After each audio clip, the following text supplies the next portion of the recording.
പേരാമ്പ്ര അനു കൊലക്കേസ് പ്രതി മുജീബ് റഹ്മാനെ പോലീസ് കസ്റ്റഡിയിൽ വിട്ടു. 4 ദിവസമാണ് കസ്റ്റഡി കാലാവധി. അഭിജിത്ത് മുഴക്കുന്ന് ചേരുന്നുണ്ട് വിശദാംശങ്ങളുമായി. അഭിജിത്ത്, ഇയാളുടെ മറ്റൊരു കേസിലെ ജാമ്യം റദ്ദാക്കുന്നതിനുള്ള അപേക്ഷ നൽകിയിട്ടുണ്ടോ? ഒപ്പം ഇനി തെളിവെടുപ്പ് അടക്കം നിരവധി നടപടിക്രമങ്ങൾ ബാക്കിയുണ്ടല്ലോ അല്ലേ? തീർച്ചയായും ഗോകുൽ, മുജീബ് റഹ്മാനായി 5 ദിവസത്തെ കസ്റ്റഡി അപേക്ഷയാണ് പോലീസ് കോടതിയിൽ നൽകിയത്. ഇത് പരിഗണിച്ച Perambra judicial first class magistrate കോടതി 4 ദിവസത്തേക്ക് പ്രതിയെ കസ്റ്റഡിയിൽ വിട്ടു. ഇയാളെ പോലീസ് ഇന്ന് വിശദമായി ചോദ്യം ചെയ്യും. പ്രതി സമാനമായ മറ്റു കുറ്റകൃത്യങ്ങളിൽ ഏർപ്പെട്ടോ എന്നതുൾപ്പെടെ ചോദ്യം ചെയ്യൽ കണ്ടെത്താനാണ് പോലീസിന്റെ നീക്കം. അതിനുശേഷമാകും തെളിവെടുപ്പ്. ബൈക്ക് മോഷ്ടിച്ച കണ്ണൂർ മട്ടന്നൂരിലും കൊലപാതകം നടന്ന സ്ഥലത്തും എത്തിച്ച് പോലീസ് തെളിവെടുക്കും. ഗോകുൽ ചോദിച്ചതുപോലെ ഈ മുത്തേരി പീഡന കേസിൽ മുജീബിന്റെ ജാമ്യം റദ്ദു ചെയ്യാൻ പോലീസ് നടപടികൾക്ക് തുടക്കമിട്ടിരുന്നു. ഇതിന്റെ ഭാഗമായി ഇന്ന് കോടതിയിൽ റിപ്പോർട്ട് സമർപ്പിക്കും. ഒപ്പം തന്നെ ഈ കൊലപാതക സമയത്ത് മുജീബ് ധരിച്ചിരുന്ന വസ്ത്രങ്ങളിലും പോലീസ് കണ്ടെടുത്തിട്ടുണ്ട്. അത് കണ്ടെടുത്തത് ഈ പ്രതിയെ പിടികൂടുന്ന അതേ സമയത്ത് തന്നെയാണ്. ഈ പ്രതിയുടെ ഭാര്യ ഈ വസ്ത്രങ്ങൾ നശിപ്പിച്ചു കളയാനുള്ള ഒരു ശ്രമത്തിനിടെയായിരുന്നു. ഇതിനിടയിലാണ് പോലീസ് ഈ വസ്ത്രങ്ങൾ കണ്ടെടുക്കുകയും ചെയ്തത്. നമുക്ക് CCTV ദൃശ്യങ്ങളിൽ ഈ പ്രതിയുടെ ദൃശ്യങ്ങൾ പതിഞ്ഞിരുന്നു. ഇതിൽ പ്രതി ധരിച്ചിരുന്നതിന് സമാനമായ അതേ വസ്ത്രം തന്നെയാണ് പോലീസ് ഈ വീട്ടിൽ നിന്ന് കണ്ടെടുക്കുകയും ചെയ്തത്. ഏതായാലും പ്രതിയുമായി ഉടൻ തന്നെ തെളിവെടുക്കുമെന്നുള്ളതാണ് നമുക്ക് ലഭിച്ചിരിക്കുന്ന വിവരം. ഗൂഗിൾ ശരി. പേരാമ്പ്രയിൽ അനു എന്ന യുവതിയെ ക്രൂരമായി കൊലപ്പെടുത്തിയ മുജീബ് റഹ്മാനെ 4 ദിവസത്തേക്കാണ് ഇപ്പോൾ പോലീസ് കസ്റ്റഡിയിൽ വിട്ടിരിക്കുന്നത്. ഇനി ഇപ്പോഴത്തെ കാലാവസ്ഥ സമർപ്പിക്കുന്നത് Berger paints 100 years of trust.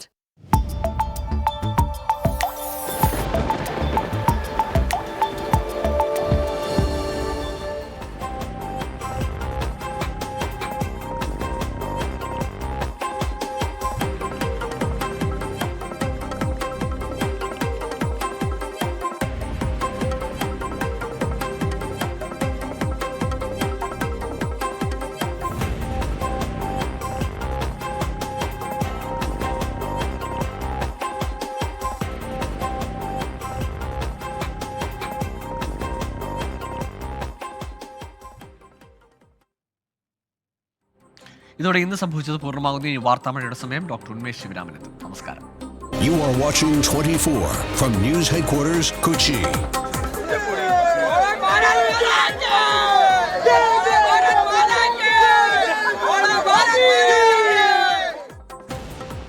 BJP പ്രചാരണത്തിന് ആവേശം പകർന്ന നരേന്ദ്രമോദി വീണ്ടും കേരളത്തിൽ. പ്രവർത്തകരെ അഭിവാദ്യം ചെയ്ത് പാലക്കാട് റോഡ് ഷോ. 3 മാസത്തിനിടെ മോദി കേരളത്തിലെത്തിയത് 5 തവണ. പ്രധാനമന്ത്രിയുടെ സന്ദർശനം BJPക്ക് ഗുണം ചെയ്യില്ലെന്ന LDFും UDFും. പ്രധാനമന്ത്രി സേലത്തേക്ക് തിരിച്ചു.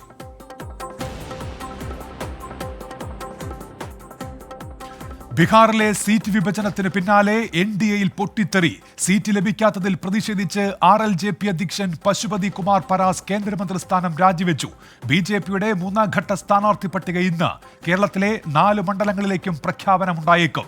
കോൺഗ്രസ് കേന്ദ്ര തെരഞ്ഞെടുപ്പ് സമിതി യോഗം ഡൽഹിയിൽ. രാഹുൽ ഗാന്ധി അമേഠിയിലും പ്രിയങ്ക ഗാന്ധി റായ്ബറേലിയിലും മത്സരിക്കുന്നതിൽ തീരുമാനം.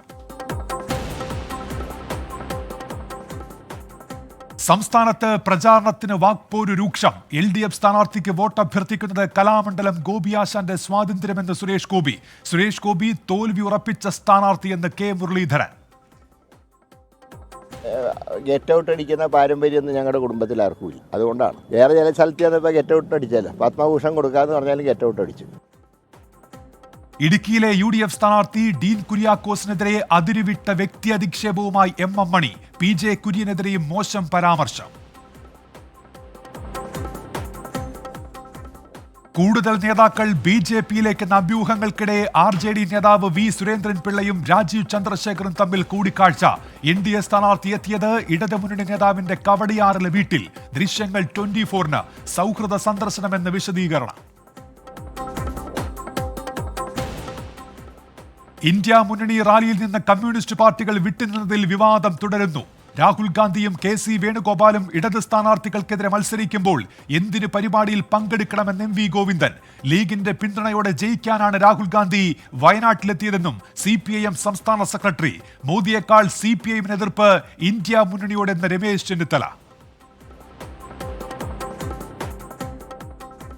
പൗരത്വ നിയമ ഭേദഗതി ഭരണഘടനാ വിരുദ്ധമായി പ്രഖ്യാപിക്കണമെന്ന ഹർജികൾ സുപ്രീം കോടതിയിൽ. പരിഗണിക്കുന്നത് 200-ലധികം ഹർജികൾ.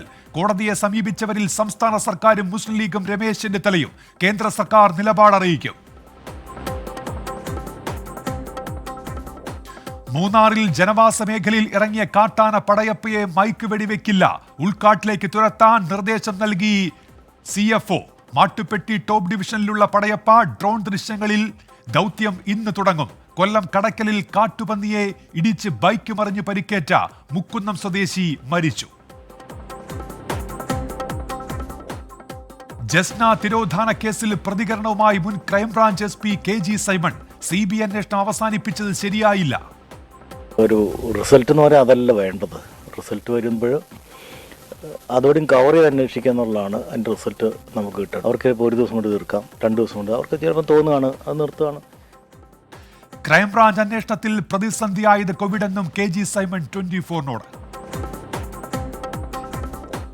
ആലപ്പുഴ പുറക്കാട് കടൽ ഉൾവലിഞ്ഞു. പ്രതിഭാസം പുറക്കാട് മുതൽ പഴയങ്ങാടി വരെ. മത്സ്യബന്ധന ഉപകരണങ്ങൾ തീരത്ത് നിന്ന് നീക്കി. ചാകരയ്ക്ക് മുന്നോടിയായുള്ള സ്വാഭാവിക ഉൾവലിയിലെന്ന് മത്സ്യത്തൊഴിലാളികൾ. കോഴിക്കോട് പേരാമ്പ്ര അനു വധക്കേസിലെ പ്രതി മുജീബ് റഹ്മാനെ 4 ദിവസം കസ്റ്റഡിയിൽ വാങ്ങി പോലീസ്. ഉത്തരവ് Perambra judicial first class magistrate കോടതിയുടേത്. മുത്തേരി ബലാത്സംഗ കേസിൽ മുജീബിന്റെ ജാമ്യം റദ്ദാക്കാൻ അപേക്ഷ നൽകി police.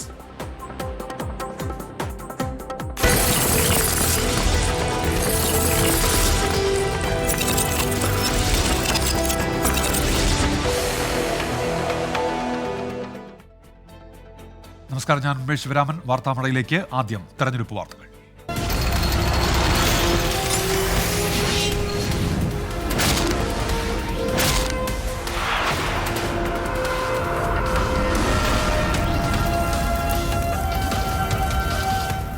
Co-sponsored by Durashine Roof and Wall Sheets. ഒരു ടാറ്റ ബ്ലൂ സ്കോപ്പ് സ്റ്റീൽ ഉൽപ്പന്നം.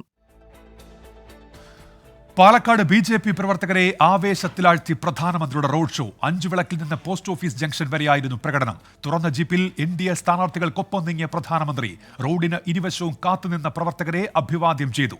പാലക്കാട്, പൊന്നാനി മണ്ഡലങ്ങളിലെ NDA സ്ഥാനാർത്ഥികൾ റോഡ് ഷോയിൽ പ്രധാനമന്ത്രിക്കൊപ്പം പങ്കെടുത്തു. 2 മാസത്തിനിടെ 5ാം തവണയാണ് നരേന്ദ്രമോദി കേരളത്തിൽ എത്തിയത്. വിവരങ്ങളുമായി ഇപ്പോൾ S വിജയകുമാർ ചേരുന്നുണ്ട്. വിജയകുമാർ, അങ്ങനെ ലോക്സഭാ തെരഞ്ഞെടുപ്പ് പ്രഖ്യാപനം നടന്നതിന് ശേഷവും പ്രധാനമന്ത്രി കേരളത്തിലേക്ക്, അതിനു മുൻപും അദ്ദേഹത്തിന്റെ റോഡ് ഷോകൾ നമ്മൾ കണ്ടതാണ്. പാലക്കാട്ടും റോഡ് ഷോ, എന്തൊക്കെയാണ് വിവരങ്ങൾ വിജയകുമാർ? ഉന്മേഷ്, കേരളത്തിലെ പൊതുതെരഞ്ഞെടുപ്പിന് തീയതി കുറിച്ചതിന് ശേഷം ആദ്യമായാണ് പ്രധാനമന്ത്രി നരേന്ദ്രമോദി തെരഞ്ഞെടുപ്പ് പ്രചാരണത്തിന് നേതൃത്വം വഹിക്കാൻ, അല്ലെങ്കിൽ അതിൻ്റെ ചുക്കാൻ ഏറ്റെടുക്കാൻ കേരളത്തിലെത്തുന്നത്. അദ്ദേഹം പത്തനംതിട്ട കഴിഞ്ഞ ആഴ്ച എത്തിയപ്പോൾ അന്ന് അദ്ദേഹത്തിൻ്റെ പരിപാടിക്ക് ശേഷമാണ് കേരളത്തിലെ തെരഞ്ഞെടുപ്പ് പ്രഖ്യാപനവുമായി ബന്ധപ്പെട്ട വിശദാംശങ്ങൾ തെരഞ്ഞെടുപ്പ് കമ്മീഷൻ പുറത്തുവിട്ടത്. അതിനുശേഷം മോദി പങ്കെടുക്കുന്ന ആദ്യത്തെ പൊതുപരിപാടി കേരളത്തിൽ നടന്നത് ഇന്നാണ്.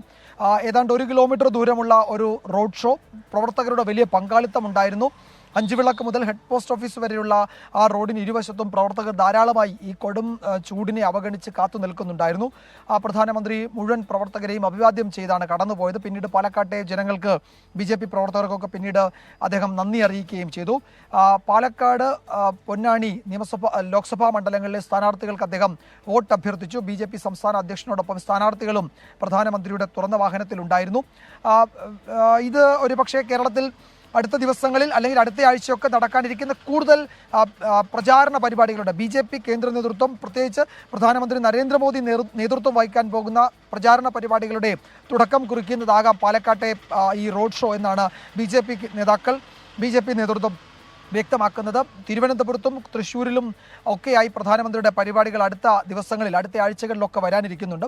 ദക്ഷിണേന്ത്യയിൽ വലിയ പ്രതീക്ഷയാണ് BJP കേന്ദ്ര നേതൃത്വം ഇത്തവണ വയ്ക്കുന്നത്. കഴിഞ്ഞ തവണ 130-ൽ 30 സീറ്റുകളാണ് BJPക്ക് ദക്ഷിണേന്ത്യൻ സംസ്ഥാനങ്ങളിൽ നിന്ന് ലഭിച്ചത്.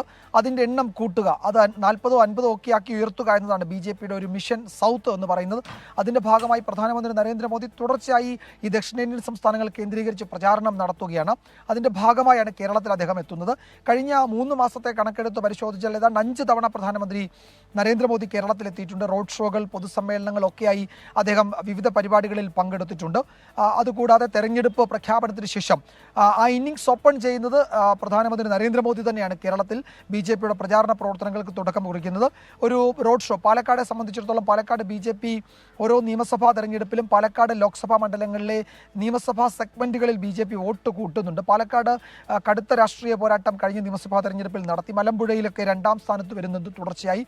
അത്തരം നിയമസഭാ മണ്ഡലങ്ങളുള്ള ഒരു പാർലമെന്റ് മണ്ഡലമാണ് പാലക്കാട്.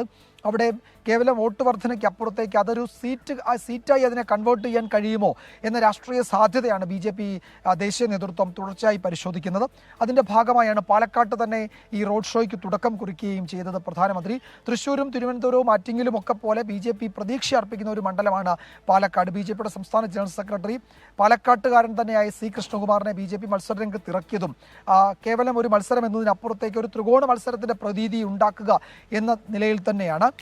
പ്രധാനമന്ത്രിയുടെ ഈ സന്ദർശനം കൊണ്ട് BJPക്ക് രാഷ്ട്രീയമായി ഗുണമൊന്നും ഉണ്ടാകില്ല എന്ന് LDFും UDFും ഇന്ന് ആവർത്തിച്ച് പറയുന്നുണ്ട്. പക്ഷെ അപ്പോഴും വലിയ ആത്മവിശ്വാസത്തോടെയാണ് പ്രധാനമന്ത്രി മടങ്ങിയതെന്നാണ് BJP സംസ്ഥാന അധ്യക്ഷൻ K. സുരേന്ദ്രൻ പറഞ്ഞത്. പ്രതീക്ഷ കുറെ കൂടി വർദ്ധിച്ചു എന്നാണ് സ്ഥാനാർത്ഥിയായ C. കൃഷ്ണകുമാറും ഈ റോഡ് ഷോയ്ക്ക് ശേഷം പറഞ്ഞത്. ഉന്മേഷ്. S. വിജയകുമാറാണ് വിശദാംശങ്ങൾ നൽകിയത് പാലക്കാട്.